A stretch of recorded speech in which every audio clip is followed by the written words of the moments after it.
ముఖ్యమంత్రి Revanth Reddy diversion politics చేస్తున్నారని ఎన్నికల్లో ఇచ్చిన 6 గ్యారంటీలను అమలు చేయడంలో పూర్తిగా విఫలమయ్యారని బీఆర్ఎస్ నాయకులు తీవ్ర విమర్శలు చేశారు.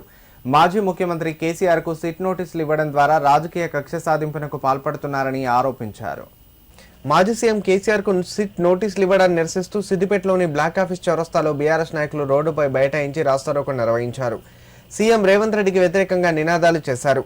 అనంతరం సీఎం రేవంత్ రెడ్డి ఫ్లెక్సీని దహనం చేయడానికి ప్రయత్నించగా పోలీసులు అడ్డుకున్నారు. ఈ క్రమంలో పోలీసులు బీఆర్ఎస్ నాయకుల మధ్య కొంత ఉద్రిక్తత నెలకొంది. తెలంగాణ రాష్ట్రాన్ని సాధించిన మాజీ ముఖ్యమంత్రి కేసీఆర్కు సిట్ నోటీసులు ఇవ్వడంపై బీఆర్ఎస్ నాయకులు తీవ్ర ఆగ్రహం వ్యక్తం చేశారు. తెలంగాణ రాష్ట్రంలో తెలంగాణలో వచ్చినటువంటి కేసీఆర్ గారికి ఇలా సిట్ నోటీసు పంపించినటువంటి రేవంత్ రెడ్డి ఒక పెద్ద లంగా. ఎందుకు ఇచ్చినవన్నీ సిట్ నోటీసు? తెలంగాణలో వచ్చినందుకు ఆ కేసీఆర్ సిట్ నోటీసులు ఇచ్చేది. ప్రజాపాలన పక్కన పెట్టి ప్రజలకు వేయాల్సిన పథకాలను పక్కన పెట్టి నువ్వు ఇలా సిట్ నోటీసులు ఇచ్చి పబ్బం గడుపుతా ఉన్నావు.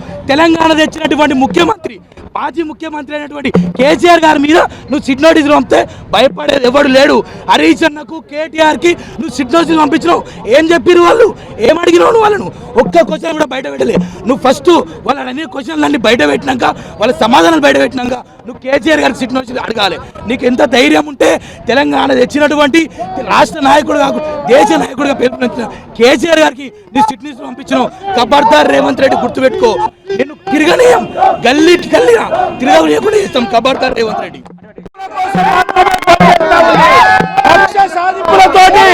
కేవలం కేసీఆర్ కుటుంబం పైన కేసీఆర్ గారి పైన కోపం పెట్టుకొని ఈ రాష్ట్రంలో దురదృష్ట పాలన జరుగుతా ఉంది.